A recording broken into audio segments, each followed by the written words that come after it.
Hello and welcome back. So, we are going to discuss the environmental policies in this lecture. Okay, so we have many types of environmental policies. Three have been given in the syllabus, that is the National Forest Policy, National Water Policy, and National Environment Policy. So, this has been given in our syllabus. Apart from that, we have different policies, you know. So, we'll discuss these three in this lecture. So, let's start. So first one is National Forest Policy that came in 1998, जो कि 1988 में आया था. तो national forest policy जो है NFP remains the foundational document for forest management India, क्योंकि पहले आया था तो फाउंडेशन सेट किया, सिंपल सी लॉजिक है. ठीक है. एक पुराना पॉलिसी था 1952 में, तो उसमें ठीक है कमर्शियल एक्सप्लॉयटेशन की बात थी, तो उसके ठीक है जितना ज़रूरत हो उस हिसाब से अपना देख लो भाई, यूज करो. लेकिन चीज़ें बिगड़ने लगी तो फिर ये पॉलिसी आई कि इन्वायरमेंटल स्टेबिलिटी और कम्युनिटी पार्टिसिपेशन की बात की गई. ठीक है. The principal aim of 1988 policy is to ensure environmental stability and maintain ecological balance, including atmospheric equilibrium. It explicitly states that direct economic benefits must be subordinated in this principal aim. तो ये basics बात थी. तो उसमें क्या क्या कहा गया तो हम देखते हैं. ठीक है. तो उसमें प्रिंसिपल एम था कि इन्वायरमेंटल स्टेबिलिटी और इकोलॉजिकल बैलेंस की बात की, इकोनॉमिक बेनिफिट के ऊपर. ठीक है, इकोनॉमिक बेनिफिट है, हमें चाहिए चीज़ चाहिए, हर चीज़ चाहिए, लेकिन ऐसा ना हो कि चाहने के चक्कर में इन्वायरमेंटल स्टेबिलिटी और इकोलॉजिकल बैलेंस गड़बड़ हो जाए. फिर क्या होगा, फिर ये भी नहीं मिलेगा. ठीक है, जितना यहाँ से प्लस प्लस कर रहे हैं सब इधर माइनस, इससे ज़्यादा माइनस हो जाएगा. ठीक है. फॉर एग्जाम्पल कि सपोज कि एक फॉरेस्ट है, अपने इंडिया में एग्जाम्पल ले लेते हैं, हिमालयन फॉरेस्ट है सपोज. ठीक है. In which state, let's take example of Uttarakhand. ठीक है. वहाँ पे फॉरेस्ट है, मतलब फॉरेस्ट एरिया है, बड़ा है. ठीक है. तो वो वहाँ पे क्या कर रहा है, इन्वायरमेंट को स्टिमुलेट कर रहा है, उसके अपने इकोलॉजिकल रूल्स हैं वो सब कर रहा है, लेकिन अपने इकोनॉमिक बेनिफिट्स के लिए उसको हम काट पीटते हैं. ठीक है. जो स्लोप्स पे लगे हैं फॉरेस्ट. ठीक है. तो उसके बाद क्या हो जाएगा कि इकोनॉमिक बेनिफिट, सपोज कि हमें रोड बहुत चौड़ा करना है. ठीक है. तो हमने उस पेड़ पौधों को काट दिया क्योंकि रोड चौड़ा करना है. उसमें क्या हुआ कि जो उनका रोल क्या था वहाँ पे मेन, जो उसके रूट्स थे, जो वहाँ पे छोटे छोटे पेड़ या सरब्स थे या फिर बड़े पेड़ थे, उनके जो रूट्स थे वो मिट्टी को होल्ड किए हुए थे इस ढलान पे. ठीक है. जब इसको काट दिए ये क्या हो गया, ये बैरन हो गया. बैरन हो गया तो यहाँ से पानी बहा, तो ये मिट्टी को आराम से नीचे ले आया. तो इसी कारण क्या हो गया, इसके जो नीचे के लेयर्स थे वो भी अनस्टेबल हो गए. तो अगर इस केस में और पानी बहता है, या फिर ग्रेविटी के कारण, या फिर ग्रेविटी की फोर्स है, ग्रेविटी तो हमेशा लग रहा है, पानी के कारण, और साथ में अगर कोई सिस्मिक एक्टिविटी आएगी क्योंकि वो सिस्मिक जोन है, तो ये जो लूज मड है तो पूरा स्लाइड कर जाएगा. ठीक है. ये पूरा अर्थ नीचे आ जाएगा, जो मिट्टी का या फिर जो पहाड़ का हिस्सा हो तो नीचे आ जाएगा. तो ये सब खतरे हैं. तो एग्जाम्पल बता रहा है. इकोनॉमिक बेनिफिट तो है, चलो भाई रोड चौड़ा हो जाएगा, तेजी से हम पहुँच जाएंगे, 2 घंटे की जगह आधे घंटे में पहुँच जाएंगे. बट उसका लॉस क्या है, ये गिर गया तो रोड खत्म. ठीक है. तो वो सब हमें देखना है कि ठीक है 2 लेन पॉसिबल है, 2 ही लेन रखते हैं, तो जितना बैलेंस बन सके. Just example. फिर है की objective, 33% of national forest cover का टारगेट है, अभी तक हम 25% के आसपास पहुँचे हैं. ठीक है. और फिर बायोडाइवर्सिटी कंजर्वेशन की बात है कि नेचुरल हेरिटेज उसको प्रोटेक्ट करना है. फिर जो इरोजन है, catchment area protection, flood drought mitigate करना है, अगर कहीं सूखा है तो उसको तो कैसे कंट्रोल करें, कंट्रोल नॉट कंट्रोल बट कि कैसे उस चीज़ को मिटिगेट किया जा सके, और फ्लड है तो उसको कैसे मिटिगेट करें. मतलब सिंपल देखो, whatever techniques we can use for flood mitigation, best technique is कि भाई थोड़ा डिस्टेंस पर होना यार. सिंपल लॉजिक कि अगर पता है, सपोज एग्जाम्पल है कि नदी है, नदी का कैचमेंट एरिया होता है. ठीक है. कि सपोज कि नदी ये बह रही है. ठीक है. इसका है कि स्वेलअप होके मैक्सिमम पे, हिस्टोरिकली वहाँ पर रिकॉर्ड है कि स्वेलअप होके यहाँ तक आती है. सपोज ये डिस्टेंस और नॉर्मली ऐसे हो रही है, तो हमें चाहिए कि इस एरिया में टेम्पोररी बिल्टअप हो या कम बिल्टअप हो. ठीक है, बहुत कम, सो दैट कि जो फ्लड में जो ह्यूमन बींग्स के चैलेंजेस है, ठीक है, जो कि ठीक है डिजास्टर है, उससे हम बच सके. ठीक है. तो अब क्या है कि अभी इतना अनरेगुलेटेड है कि ये पूरी डेंसली पॉपुलेटेड रीजन हो गई है। तो अब जब पानी स्वेल अप करेगा तो पूरा इधर आ जाएगा, इधर आ जाएगा, फिर कहेंगे बाढ़ आ गया, बाढ़ आ गया। ठीक, तो ये चीज़ें हमें ध्यान देनी है, वो हम देते नहीं, तो इस कारण से सब समस्याएं हैं। इसके लिए हम बहुत से साइंटिफिक तरीके ये सब लगा सकते हैं। ठीक है, पानी को हम डाइवर्ट कर सकते हैं, चैनलाइज कर सकते हैं। ठीक है, वो सब चीज़ें ठीक है, लेकिन we can't tame rivers, simple logic. ठीक है, हमें लगता है मैं सिर्फ जैसे यहाँ पे वो थ्योरी आ गई ना जो हम पढ़े थे फर्स्ट यूनिट में, पॉसिबिलिज्म की और डिटर्मिनिज्म की। तो समवेयर हमने न्यू डिटर्मिनिज्म की बात की थी कि बीच में आ जाओ भाई, ये ठीक है, टेम करना पॉसिबल नदी को, ठीक है, लेकिन नदी अपने पे आ जाए तो फिर तो कहानी खत्म। And we have many examples of that. तो ये एक चीज़ है। फिर इसलिए हमें कहिए कि उतना ही हम करें कि जितना बैलेंस बना रख सके, जो पहला प्रिंसिपल एम था। फिर मीटिंग लोकल नीड्स की, लोकल नीड्स है जैसे फ्यूल वुड्स है, फोडर है, माइनर फॉरेस्ट प्रोड्यूस है कम्युनिटीज़ के लिए भाई, वो उनको मिलता रहे। फिर जो स्ट्रेटजी है जैसे ज्वाइंट फॉरेस्ट मैनेजमेंट है, सोशल फॉरेस्ट्री है, ये सब करें। फिर जो नॉन फॉरेस्ट पर्पज़ के लिए जो डाइवर्जन है फॉरेस्ट का, फॉरेस्ट एरियाज का, उसको रिस्ट्रिक्ट करें या फिर उसको मैनेज करें। ठीक है, या फिर अगर थोड़ा सा एरिया अगर दे रहे हैं, सब इतना बड़ा एरिया है और इसके लिए थोड़ा सा एरिया ही दे रहे हैं, चलो डाइवर्जन करना पड़ा, तो उसके लिए भाई कंपनसेशन दे या कंपनसेटरी एफोरेस्टेशन करें, इसके डबल ट्रिपल 4 गुना एरिया का, और उसका ऐसा नहीं किसी पेड़ लगा के भाग गए। ठीक है, उस रीजन को पूरा वो देखभाल करे जब तक वो पेड़, ठीक है, एक अपने बिना किसी सहारे, ठीक है, एक्सटर्नल इनपुट के वो फिर अपने भी स्टैंड कर सकें। ठीक है, अब शुरू में तो पेड़ को टाइम से पानी सब कुछ देखना पड़ेगा।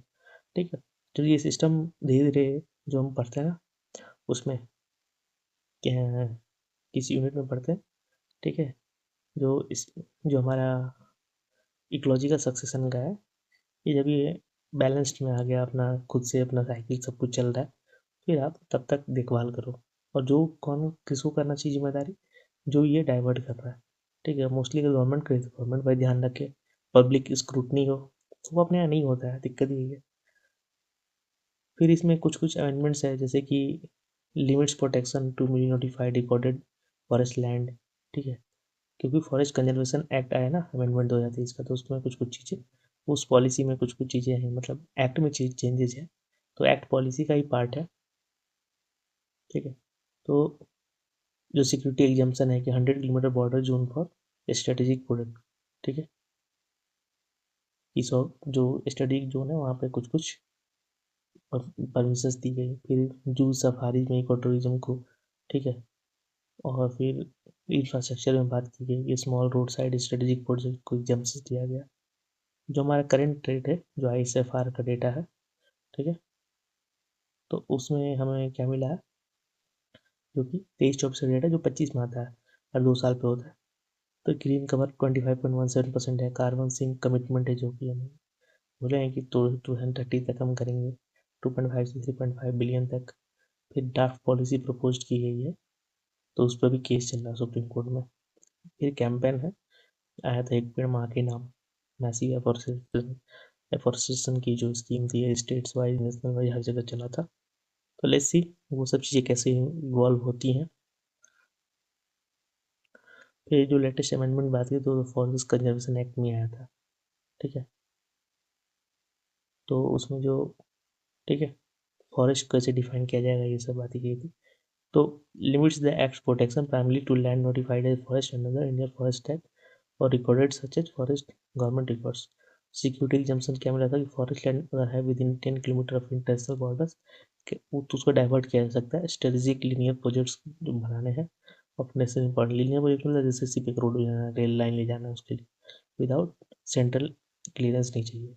फिर activities like zoo safari eco tourism facilities are now classified as forestry activities allowing them to build on forest land without being treated as diversion. तो ये जो जू सफारी इको टूरिज्म की फैसिलिटी, इसके कारण क्या हुआ बहुत सारे, इसलिए कि प्रॉब्लम ये है ना इंडिया में कि हमारे रूल्स रेगुलेशन बन जाते हैं लेकिन फॉलो नहीं करता है। हर कोई अपॉर्चुनिस्ट है मोस्टली। ठीक है, और जिसके पास जितना ज़्यादा है वो उतना ही ज़्यादा अपॉर्चुनिस्ट है, समस्या ये है हमेशा। तो जैसे आप ओपन अप कर दिए ना कि डाइवर्जन ट्रीट नहीं करेंगे, तो भाई जो एरिया नहीं है इंक्रोच कर लेते हैं। अगर भाई सोचो खुद की फैमिली में लोग इंक्रोच कर लेते हैं 1 मीटर 2 मीटर ज़मीन। आई एम नॉट सेइंग कि बहुत ज़्यादा 1 मीटर थोड़ा सा, ठीक है, मेढ़ को आगे पीछे कर लेंगे तो भाई ये तो भाई यही समस्या है कि पीपल आर नॉट ऑनेस्ट। ठीक है, ऐसा नहीं कि ऑनेस्ट पीपल नहीं है, लेकिन जिनके पास अपॉर्चुनिटीज़ है उस तरह से है, मलाइन है, मतलब मोटिव उनका मोटिव ही है उस तरह से। तो फिर मोस्टली वही लोग यहाँ पे जाएंगे, उसमें से कुछ अच्छे भी होंगे तो उनको भी माइनस माइनस सब देखेंगे। तो ये चीज़ें हैं। फिर एग्जाम्प्टेड इंफ्रास्ट्रक्चर क्या है, तो स्ट्रेटेजिक प्रोजेक्ट जैसे रूल रेड साइड एम्यूनिटीज है अप टू 0.1 हेक्टेयर का, security related infrastructure up to 10 hectare का no longer require standard environmental clearance नहीं चाहिए उसके लिए। तो ये किस में था, फॉरेस्ट कंजर्वेशन एक्ट जो अमेंडमेंट है 2023 में, उसमें।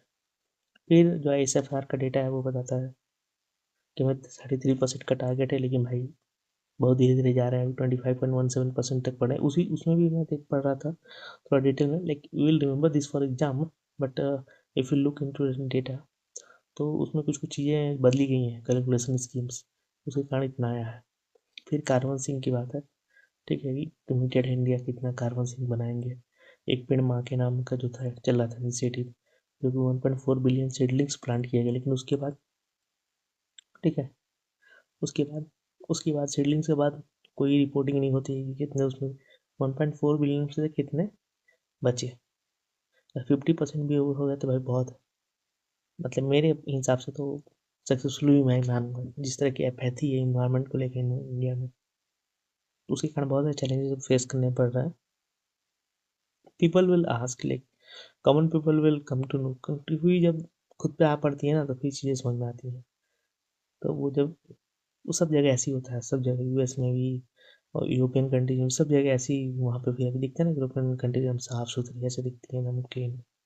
अरे वो भी एक समय गंद मचा रहे थे, ठीक है, वो सब जगह ही हाल होता है। ठीक है, फिर पब्लिक जागती है, अरे कहाँ आ गए। तो अभी 2023 का जो अमेंडमेंट है फॉरेस्ट कंजर्वेशन एक्ट में, वो स्क्रूटनी है सुप्रीम कोर्ट के द्वारा, Ashok Kumar Sharma versus union of India, ये तो नहीं पूछेगा, ठीक है। तो जब तक नहीं आता तब तक याद रखना। फिर हमने जॉइंट फॉरेस्ट मैनेजमेंट की बात की थी, तो ये क्या होता है, तो इसमें क्या होता है भाई कि पार्टनरशिप बिटवीन फॉरेस्ट डिपार्टमेंट और लोकल कम्युनिटीज की, दोनों के बीच वाइट चलो मिल के चीज़ों को बैलेंस करें, ठीक है। तो ये कमांड कंट्रोल टू को मैनेजमेंट की भाई, जो फॉरेस्ट डिपार्टमेंट है उसका आपके ऊपर शासन नहीं रहेगा, दोनों मिलके चीज़ें करेंगे कि थोड़ी थोड़ी आपकी भी चीज़ों को हम परमिट करेंगे और कुछ चीज़ें हम चाह कहेंगे कि भाई ये चीज़ नहीं होना चाहिए तो वो ना करो, ठीक है। ये नेशनल फॉरेस्ट पॉलिसी 1988 और 1990 के गाइडलाइंस में है, ठीक है, originated from Arabari experiment West Bengal में हुआ था 1970 में। ऑब्जेक्टिव क्या है इसका, तो the regeneration of degraded forest, फिर meeting local needs, fuel fodder, ठीक है, ये सब का। फिर कम्युनिटी पार्टिसिपेशन और एम्पावरमेंट की बात की, स्पेशली वुमेन और मार्जिनलाइज को। प्रोसेस फ्लो क्या है कि विलेज मोबिलाइजेशन अवेयरनेस करते हैं, फिर फॉर्मेशन ऑफ जेएफएम कमेटी होता है, जॉइंट फॉरेस्ट मैनेजमेंट कमिटीज होता है, फिर माइक्रो प्लानिंग करेंगे, एमओयू साइन होगा, फिर इम्प्लीमेंटेशन करेंगे जैसे प्रोडक्शन का प्रोसेसन का, ये सब चीज़ें हम करेंगे, ठीक है। फिर मॉनिटरिंग और बेनिफिट शेयरिंग की बात होगी। बेनिफिट क्या है कि इकोलॉजिकल क्या है कि इंक्रीज फॉरेस्ट कवर है, सॉइल वाटर कंजर्वेशन है, बायोडाइवर्सिटी। इकोनॉमिक क्या है कि टिम्बर जो है और जो अपना जो फॉरेस्ट प्रोड्यूस है वो सबका शेयर होगा, एम्प्लॉयमेंट वेज लेबर मिलेगा, लाइवलीहुड है, डाइवर्सिफिकेशन होगा उनके, ठीक है, लाइवलीहुड में। फिर सोशल में क्या एम्पावरमेंट होगा, जो लोकल कम्युनिटीज़ है, कॉन्फ्लिक्ट कम होंगे, स्ट्रॉन्गर कम्युनिटी इंस्टीट्यूशंस होंगे। और इसमें क्या है ना, कम्युनिटी को भरोसा होगा ना, साथ में मिलकर काम करेंगे और एक तरह से मॉनिटरिंग भी हो पाएगी, तो एक तरह से अकाउंटेबिलिटी भी तय हो पाएगी। चैलेंजेस क्या है, इक्विटेबल बेनिफिट शेयरिंग का चैलेंज है कि कई बार होता नहीं होता, फिर कॉन्फ्लिक्ट होता है इंटर कम्युनिटी में, ठीक है, या फॉरेस्ट डिपार्टमेंट वर्सेज कम्युनिटी में, ठीक है। फिर इंस्टीट्यूशनल वीकनेस है, किसी कैपेसिटी को उतना ध्यान नहीं दिया गया। फिर एक्सटर्नल प्रेशर है, जैसे इलीगल फेलिंग करते हैं, इंक्रोचमेंट करते हैं, फिर लैक ऑफ टेक्निकल नॉलेज है। तो इसमें जो की स्टेक होल्डर्स हैं वो है state forest department, village communities हैं, ठीक है, फिर एनजीओ है, पंचायत है। सक्सेस स्टोरी क्या, हाराबारी वेस्ट बंगाल में, ठीक है, बेरून आंध्र प्रदेश में, तो ये सब जगह हैं, ठीक है। नेक्स्ट है हमारा सोशल फॉरेस्ट्री, तो इसके बारे में देख लेते हैं। Forestry by people for the people. तो कोर कॉन्सेप्ट क्या है? Management and protection of forest afforestation on barren lands involving local communities for environment social and rural development. इसका ओरिजिन क्या होता है? Coined in 1976, aim to reduce pressure on traditional forest and meet rural needs. ठीक है, national commission on agriculture ने ये दिया था। ऑब्जेक्टिव क्या है कि प्रेशर रिड्यूस करना है नेचुरल फॉरेस्ट पे। क्या है ना कि जैसे बैरन लैंड है वहाँ पे अपना जंगल लगा लीजिए, तो वहीं से आप लकड़ी ले लो भाई, जलाना है, टिम्बर नीड है, वो सब फ्यूल का नीड है, फॉडर का नीड है, वहीं से पूरा करो। ठीक है, इससे क्या होगा कि जो नेचुरल फॉरेस्ट है या फिर वो जो फॉरेस्ट है जो कि अनटच्ड है, उस पर प्रेशर कम होगा, इन्वायरमेंटल कंजर्वेशन होगा, रूरल एम्प्लॉयमेंट इंपावरमेंट एनवायरमेंट की बात की गई थी, फिर वेस्टलैंड का डेवलपमेंट होगा कि वेस्टलैंड ऐसे तो बैरन पड़ा है तो किसी काम आ जाएगा। अब इसमें टाइप्स ऑफ सोशल फॉरेस्ट्री में क्या है? तो फार्म फॉरेस्ट्री है, ये commercial non commercial tree growing by, ठीक है, farmers on their own land. एक है community forestry, tree raising on community या पब्लिक लैंड पे करते हैं, जैसे पास्चर्स हो गए, सड़क के किनारे हो गए, टेम्पल लैंड्स पे हो गए, जो कि कम्युनिटी मैनेज करती है। फिर है agroforestry, integrating trees and agriculture crops on the same land for combined benefit. फिर extension forestry, planting on public waste land, rail canal के किनारे लगा दिए, तो ये सब बेनिफिट्स क्या सोशल फॉरेस्ट्री के? तो इन्वायरमेंटल बेनिफिट्स है, कार्बन सिक्वेस्ट्रेशन हो रहा है, क्लाइमेट मिटिगेशन हो रहा है, सॉइल कंजर्वेशन है, इरोजन कंट्रोल है, बायोडाइवर्सिटी इनरिचमेंट है, improve air and water quality है, वेस्टर्न रिक्लेमेशन है। सोशल बेनिफिट क्या है? कम्युनिटी एम्पावरमेंट, ओनरशिप है, वुमेन एम्पावरमेंट है, पॉवर्टी एलिवेशन है, लाइवलीहुड डाइवर्सिफिकेशन, रिक्रिएशन है, एस्थेटिक्स है। इकोनॉमिक क्या होगा? वही टिम्बर मिलेगा, ठीक है, फ्यूल वूल मिल जाएगा, एम्प्लॉयमेंट जनरेशन होगा, सस्टेनेबल रिसोर्स यूज होगा, reduce dependence on purchase fuel और ऑर्डर होगा, इको टूरिज्म का अपॉर्चुनिटीज है, ये सब। स्टेक होल्डर कौन कौन है इसमें? कौन कौन से लोकल कम्युनिटीज भाई है, किसान है, गवर्नमेंट एजेंसी है, एनजीओ है, फॉरेस्ट डिपार्टमेंट तो रहेगा ही। तो ये डेटा 2021 तक का था, तो ये तो नहीं है, ठीक है। तो हो क्या रहा है ना कि इस डेटा में दिक्कत क्या है ना, जो 25% अचीव किए हैं उसमें जो डेंस फॉरेस्ट है ना, डेंस फॉरेस्ट का वो घटते जा रहा है, और ओपन फॉरेस्ट और प्लांटेशन जहाँ की बायोडाइवर्सिटी कम होती है वो बढ़ते जा रहा है, ठीक है। तो ये भी एक चैलेंज है, कि ये नहीं होना चाहिए। नेक्स्ट है, हम मानते हैं नेशनल वाटर पॉलिसी के बारे में। ये 2002 में आई थी, इंडिया का मेन पॉलिसी डॉक्यूमेंट है वाटर मैनेजमेंट, ठीक है। वो 1987 पॉलिसी को अपडेट किया गया था। Government of India prepared and adopted a new water policy, 2012 में एक और नया आया, जो कि 2002 के वर्जन को सुपरसीड किया, ठीक है। और यही ऑपरेटिव है आज के डेट में। तो फिर फर्दर रिवीजन पे काम कर रहे हैं, ठीक है। लेकिन अभी 23 दिसंबर 2025 तक का जो मैंने डेटा चेक किया उसके हिसाब से अभी यही इन्फोर्स में है, ठीक है। चलते हैं नेक्स्ट। ये क्या कहता है? नेशनल वाटर पॉलिसी 2002 सबसे पहले, ठीक है, 2002 वाले। ये वाटर को यूटिलाइज करता है finite vulnerable precious natural resource के रूप में, और एक बेसिक ह्यूमन नीड और इम्पोर्टेंस है नेशनल एसेट के रूप में। एम क्या करता है? ऑप्टिमम इकोनॉमिकल, इक्विटेबल और सस्टेनेबल यूज के लिए। की ऑब्जेक्टिव क्या थी 2002 के पॉलिसी में? ड्रिंकिंग वाटर टॉप प्रायोरिटी है, ताकि भाई सबको सिर्फ ड्रिंकिंग वाटर मिले, ठीक है। इसके लिए जो हमारा जो स्कीम भी चला था, हर घर जल, हर घर नल या जल, ऐसे करके स्कीम। फिर integrated development of water resource basin level पे, ठीक है, या सरफेसर ग्राउंड वाटर का यूज हो दिन। फिर वाटर एलोकेशन प्रायोरिटीज हो, ये सबसे पहले ड्रिंकिंग प्रायोरिटी हो, फिर इरीगेशन, फिर हाइड्रो पावर, फिर और कोई जो यूज है। कंजर्वेशन और ऑगमेंटेशन की बात है कि रेन वाटर हार्वेस्टिंग किया जाए, वाटर से मैनेजमेंट किया जाए, ग्राउंड वाटर रिचार्ज हो, ड्राउट प्रूफिंग हो। फिर वाटर प्राइसिंग एंड इकोनॉमिक्स की बात की गई, ये role of pricing and incentives for efficient use, promote economic planning to reduce wastage. फिर ग्राउंड वाटर मैनेजमेंट की बात की गई, रेगुलर असेसमेंट हो, ओवर एक्सप्लॉइटेशन ना हो, ठीक है, स्पेशली कोस्टल एक्वीफर्स में, क्योंकि कोस्टल एक्वीफर्स में चैलेंज ये है कि ओवर एक्सप्लॉइटेशन होगा तो सॉल्ट वाटर इंट्रूजन का समस्या है, तो फिर एक बार जहाँ से सॉल्ट वाटर आए तो पूरा का पूरा एक्वीफर ही गर्म हो जाएगा, ठीक है, कई सेवरल 100 किलोमीटर्स तक खारा पानी, तो फिर पीने लायक पानी नहीं बचेगा।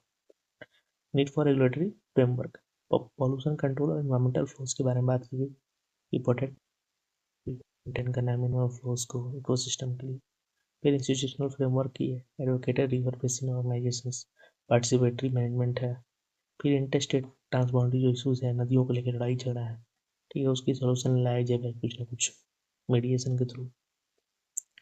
तो 2002 की पॉलिसी थे, कोर ऑब्जेक्टिव्स क्या थे जो मैंने बात की, यहाँ भी देख लेते हैं एक बार। इंटीग्रेटेड वाटर रिसोर्स मैनेजमेंट की बात की गई थी, एक प्लानिंग यूनिट की हाइड्रोलॉजिकल यूनिट बनाया गया है, रिवर बेसिन सब बेसिन, इस तरह से होलिस्टिक अप्रोच।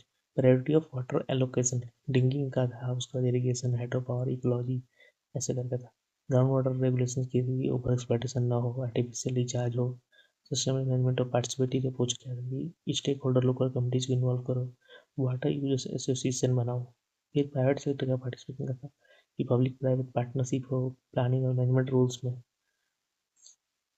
तब है 2012 का, ठीक है। तो इसका क्या इम्पेसिस था कि वाटर एज इकोनॉमिक गुड माना कि it was stronger influence water as economic value and that pricing user charges can promote efficiency, कि भाई अगर भाई प्रोटेक्टिंग कि भाई अगर पानी जितना इस्तेमाल कर रहे हो उसके पैसे दो, उसके कारण क्या होगा कि इफिशियंट यूज होगा वाटर का, वेस्टेज कम होगी। फिर है डिमांड मैनेजमेंट एंड इफिशियंसी, कि डिमांड साइड को मेजर करें उसी हिसाब से पानी का वहाँ पे करें, खासकर अर्बन सप्लाई इरीगेशन के लिए, इरीगेशन को मॉडर्नाइज करें। फिर urban water waste water reuse करें, ठीक है। जो greater attention to urban water supply leakage control source substitution. फिर इंस्टीट्यूशनल रिफॉर्म लाएगा कि encourage establishment of water regulatory authority based in organisation, better data systems. इसकी बात की गई कि scientific assessment of periodic recharge protection में प्रोटेक्शन मेजर्स की इंटर बेसिन ट्रांसफर को किया गया, allowed but advise only after careful environmental and social economic impact. Inter basin मतलब एक नदियों का जो बेसिन है दूसरे नदी, इंटर वाटर जो होता है रिवर रिवर लिंकेज का, जैसे कि ब्यास और केन बेतवा जो लिंक किया गया, तो उस तरह की चीज़ें। फिर क्लाइमेट चेंज वेरिएबिलिटी की यहाँ पे बात आ गई थी। फिर पार्टिसिपेशन और डिसेंट्रलाइजेशन की बात की, ग्राम सभा को ज़्यादा पावर मिले भाई, वो अपना हिसाब से अपने जो लोकल बॉडीज का रूल है वो ध्यान दे, वो उनको ज़्यादा अच्छे से पता है कैसे मैनेज कर। सेंट्रलाइज ना हो, सेंट्रलाइज में चीज़ें इंडिया में सेंट्रलाइजेशन अगर कुछ किसी भी फील्ड में, I am not talking the water governance, किसी भी चीज़ में तो सेंट्रलाइज गवर्नेंस है तो वो बहुत ही समस्या है, क्योंकि इंडिया में इतने डाइवर्सिटी है कि ए पर्सन और फ्यू पर्सन्स और group of person sitting in centre, ठीक है, वो नई चीज़ों को समझ सकते भाई, कितनों किताब आप पढ़ लें कितनों कर लें नहीं, ठीक है, कांट, नॉट पॉसिबल, क्योंकि हम बहुत डाइवर्स, इसीलिए हमें डिसेंट्रलाइज हमारे यहाँ सबसे ज़रूरी है कि उस रीजन के लोग खुद ही मैनेज करें। आप बस उनको हेल्प करो, सुपरविजन करो, ट्रेन करो, ठीक है, उनको बताओ कि कुछ गड़बड़ कर रहे हैं तो ना करें, ठीक है। ये सब आप कर सकते हो सेंट्रल लेवल पे। तो फिर चीज़ें ना बहुत अस्त व्यस्त हो जाएंगी। तो वही यहाँ पे बात की गई थी वो इकोनॉमिक गुड के रूप में, फिर वॉल्यूमेट्रिक प्राइसिंग की बात करें, क्लाइमेट चेंज रेजिलियंस की बात की गई थी, वाटर रेगुलेटरी अथॉरिटी, ठीक है, कि स्टेब्लिश हो हर स्टेट में और वाटर अथॉरिटी को फिक्स करे रेगुलेट करे। प्रायोरिटाइजिंग इकोलॉजी की बात की थी, इकोसिस्टम ली जाए की प्रायोरिटी मेंटेन इन्वायरमेंटल फ्लोरा। फिर पार्टिसिपेटरी अप्रोच हुई, environmental empower water user association में इम्पावर करो भाई, कम्युनिटी इन्वायरमेंट करो मैनेजमेंट वाटर मैनेजमेंट में, ठीक है।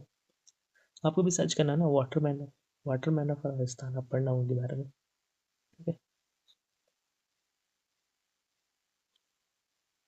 अब जो नई पॉलिसी है ना, जो मिहिर शाह कमेटी पे 2021 में जो कमेटी बनी थी मिहिर शाह, तो उसके हिसाब से जो न्यू ड्राफ्ट पॉलिसी आई है अभी लागू नहीं हुई है, बट देख लेते हैं, इसमें कुछ कुछ चीज़ें की बात की गई थी, ठीक है। इन्होंने की रिकमेंडेशन दिया था गवर्नेंस को लेकर कि नेशनल वाटर कमीशन होना चाहिए, जो CWC है ना, सरफेस वाटर और CGWB, ठीक है, सेंट्रल ग्राउंड वाटर बॉडी है जो, तो ये सब, ठीक है, इसको कहा गया इससे जो ग्राउंड वाटर बोर्ड है, इन सबको भाई, ये सेंट्रल वाटर कमीशन और ग्राउंड वाटर बोर्ड है, ठीक है, सेंट्रल ग्राउंड वाटर बोर्ड, इन सबको मर्ज करके एक बना दो भाई, नेशनल वाटर कमीशन, ठीक है, होलिस्टिक मैनर में। फिर डिसेंट्रलाइज पार्टिसिपेटिव अप्रोच की बात है कि लोकल कम्युनिटीज़ को ज़्यादा पावर दो, पंचायत को, ठीक है, डब्ल्यू एस को, बॉटम अप प्लानिंग मैनेजमेंट की बात की गई थी। फिर ये ब्रेकिंग साइलोज है, ठीक है, इंटीग्रेटेड वाटर मैनेजमेंट हो सारे सेक्टर्स में, ये नहीं कि भाई हम ग्राउंड वाटर देखें, तुम सरफेस देखो, तुम ये देखो, तुम वो देखो, नहीं, सब साथ में करो। फिर डिमांड मैनेजमेंट को क्या कहता है, सिर्फ डिमांड साइड मैनेजमेंट है, focus on water use efficiency in agriculture, ठीक है, क्रॉप डाइवर्सिफिकेशन करो, मतलब लेस वाटर इंटेंसिव क्रॉप्स को प्रमोट करें। फिर नेचर बेस्ड सॉल्यूशंस की बात की थी, determination of catchment area, reverse, wetland, ठीक है, पेमेंट ऑफ इकोसिस्टम सर्विसेज है। फिर अर्बन वाटर मैनेजमेंट को क्या कहते हैं, रिसाइकिल और यूज पे ध्यान देना चाहिए, ब्लू ग्रीन इंफ्रास्ट्रक्चर होना चाहिए, जैसे रेन गार्डन है, बायो स्वाल्स है। फिर सस्टेनेबल ग्राउंड वाटर मैनेजमेंट होना चाहिए, पार्टिसिपेटिव एक्वीफर मैपिंग होनी चाहिए, मैनेजमेंट होना चाहिए, रेगुलेट होना चाहिए एक्सट्रैक्शन और प्रमोट रिचार्ज करना चाहिए।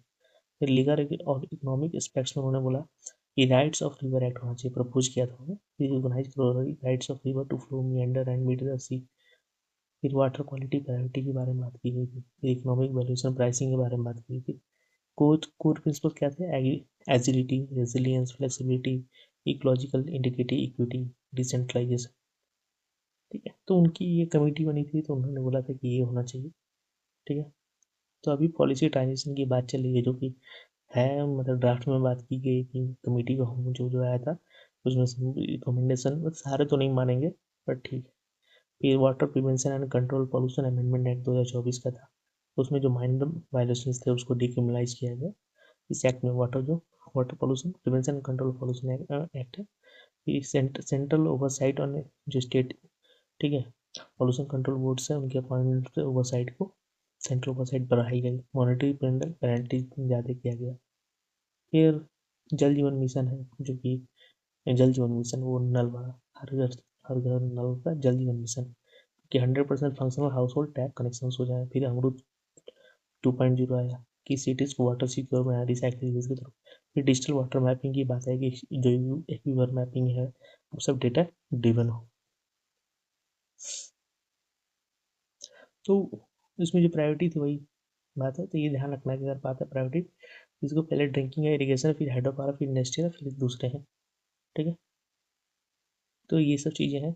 डाउन वाटर क्राइसिस है, जो कि पंजाब हरियाणा में, वहाँ पे 0.5 से 1 metre annually water table decline कर रहा है। ठीक है, और समस्या क्या है ना कि अभी आप रिसेंटली देखोगे कि कई सारी चीज़ें चल रही है अरावली को लेके चीज़ें, तो इट्स लाइक पीपल, आप लोग बहुत सारे जगह जगह से होगे, तो आप कभी विजिट नहीं किए होगे उधर। ठीक है, जो लोग विजिट किए हैं, ठीक है, आप उनसे बात करो या फिर आप खुद विजिट करो, आप पाओगे कि बहुत सारी जगह है ना ऐसे कि आप पढ़ोगे कि यहाँ पहाड़ था, या फिर गूगल मैप पे देखोगे 20 साल पहले पहाड़ था।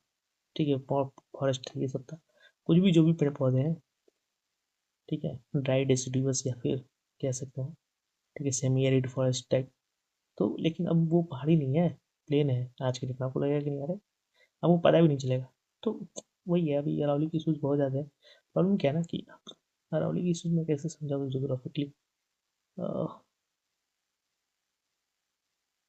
देखो जैसे ये है ना, कोशिश कर रहा हूँ बढ़ाने का।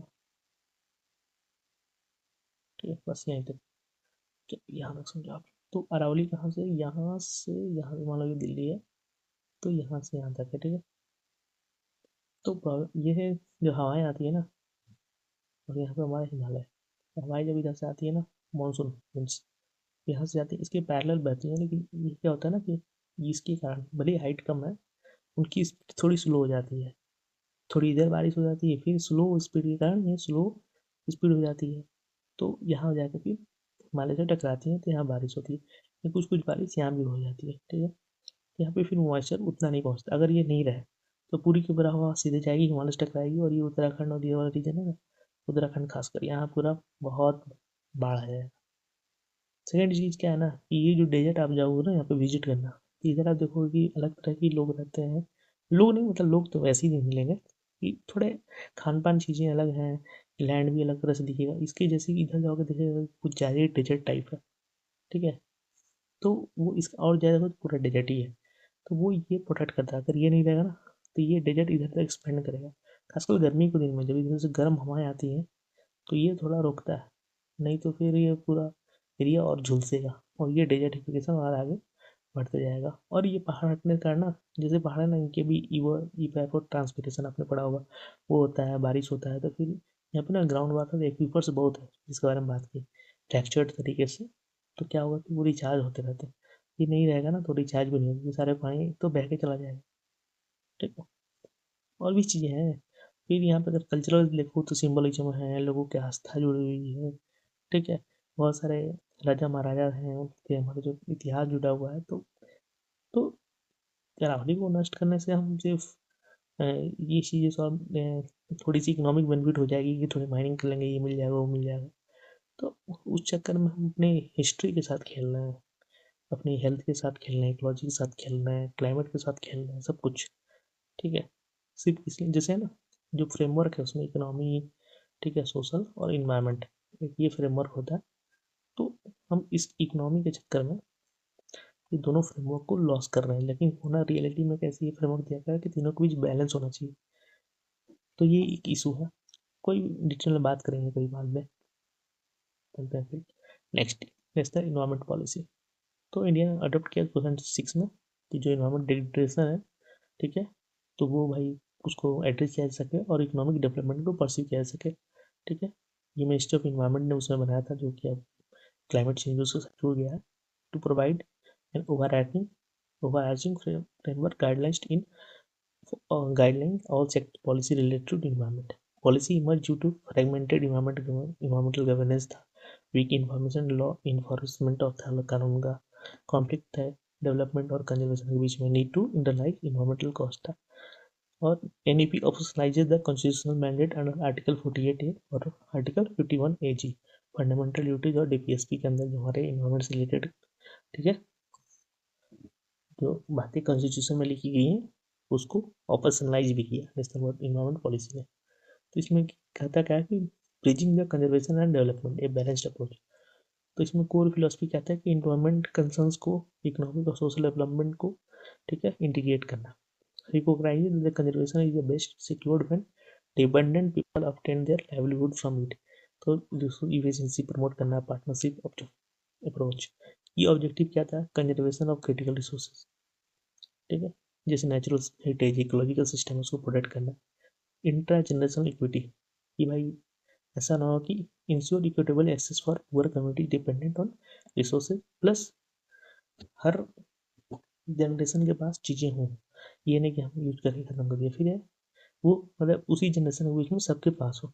दूसरी बात ये कि इंटर जनरेशनल इक्विटी की जुडिशियस यूज, ताकि फ्यूचर जनरेशन को भी वो चीज़ें मिल सके, उनकी भी नीड्स को पूरा किया जा सके। इंटीग्रेशन, मेन स्ट्रीम जो इन्वायरमेंट है वो सारे सेक्टर पॉलिसी में आए। इसके फाउंडेशन प्रिंसिपल्स क्या थे, पहला था प्रिकॉशनरी प्रिंसिपल, कि prevent degradation even with scientific uncertainty, ठीक है, कि अगर थोड़ा भी यह है कि भाई गड़बड़ हो सकता तो मत करो। फिर है पॉल्यूटर प्रिंसिपल, कि भाई अगर जो पॉल्यूशन फैला रहा है वो इन्वायरमेंटल रेमिडिएशन का कॉस्ट उस पर। फिर ये पब्लिक ट्रस्ट डॉक्ट्राइन, कि state is trustee not the owner of natural resource. ये अब ट्रस्टी होना भाई, अगर जनता कह रही है कि मत करो तो मत करो। फिर डिसेंट्रलाइजेशन, की लोकल बॉडीज को डिसीजन मेकिंग में एम्पावर करो। तो ये था, ठीक है, ये कॉन्स्टिट्यूशन मैंडेट था पॉवर्टी एलिवेशन इकोनॉमिक ग्रोथ के बाद। ऑब्जेक्टिव्स तो पढ़ ही लिए, ठीक है, कंजर्वेशन, कंजर्व क्रिटिकल रिसोर्सेज था, इंटीग्रेटेड इन्वायरमेंट डेवलपमेंट था, एफिशिएंसी रिसोर्स यूज था, इन्वायरमेंटल गवर्नेंस की बात की गई है, फाइनेंस रिसोर्स फॉर कंजर्वेशन है। फिर प्रिंसिपल अप्रोच क्या था, तो human beings at centre of sustainable development है, राइट टू डेवलपमेंट की बात थी, इन्वायरमेंटल प्रोटेक्शन था, ठीक है, प्रिकॉशनरी अप्रोच था, इकोनॉमिक इफिशियंसी की बात की गई थी, पब्लिक ट्रस्ट ऑफ क्लाइंग, ये सब हमने पढ़ाई। फिर उसमें रेगुलेटरी रिफॉर्म्स आया, जैसे कोस्टल रेगुलेशन जोन आया, फिर इको सेंसिटिव जोन्स आया, इसके मॉनिटरिंग की बात की, एनहांसिंग एंड कंजर्विंग रिसोर्सेज की बात की, जैसे जो अलग अलग इकोसिस्टम है, लैंड एडिटेशन है, इन्वायरमेंटल स्टैंडर्ड और क्लीन टेक्नोलॉजी की बात की गई, अवेयरनेस और एजुकेशन और इन्फॉर्मेशन की बात की गई। फिर इसमें इम्प्लीमेंटेशन और पार्टनरशिप है, कि भाई पब्लिक एजेंसीज हैं, लोकल कम्युनिटीज हैं, एकेडमिक साइंस इंस्टीट्यूशंस हैं, ये साइंटिफिक इंस्टीट्यूशंस हैं, इन्वेस्टमेंट कम्युनिटी है, इंटरनेशनल पार्टनर्स, ये सब साथ में मिलकर काम करें, ठीक है। फिर है कि 2024 से पहले क्रिमिनल प्रोसिक्यूशन और सैंक्शन थे, पोस्ट 2024 सिविल एडजुडिकेशन और मॉनेटरी पेनल्टीज की बात की। पहले था कि भाई लेंदी कोर्ट ट्रायल्स होते, छोटे छोटे बातों के लिए भी पनिशमेंट था, इम्प्रीजमेंट और फाइन्स थे। फिर जन विश्वास एक्ट आया 2024 में, तो उन्होंने कहा कि नहीं भाई, मतलब ठीक है, पेरेंट आपको इम्प्रीजमेंट मतलब एक्सट्रीम केसेस में मिलेंगी, बाकी के लिए आप फाइन दे दो, ठीक है, और फाइन को बढ़ा दिया गया, थोड़ी चीज़ों को आसान भी की गई, ठीक है। तो ये सब चीज़ें हुई। यहाँ पे मैंने वो दे दिया है कि तीनों की comparison, national environment policy, forest policy और वाटर पॉलिसी में, ठीक है।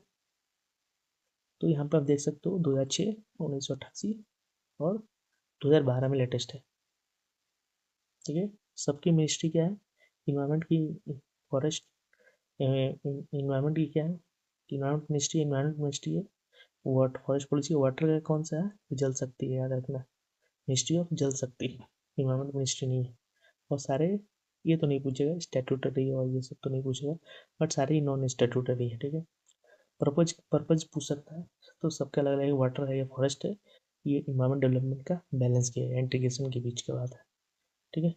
कवरेज क्या क्या आप देख लेना, इक्विटी फोकस है देख लेना, मार्केट इंस्ट्रूमेंट क्या है देख लेना, और बस इसमें जो EIA ये सब ये बातें की गई थी, वो फॉरेस्ट में जॉइंट फॉरेस्ट मैनेजमेंट एफॉरेस्टेशन ये सब की बातें, ठीक है, ये सब।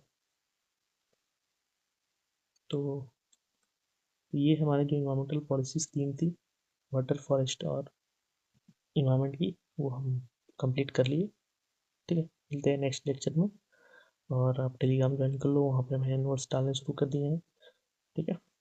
Thank you.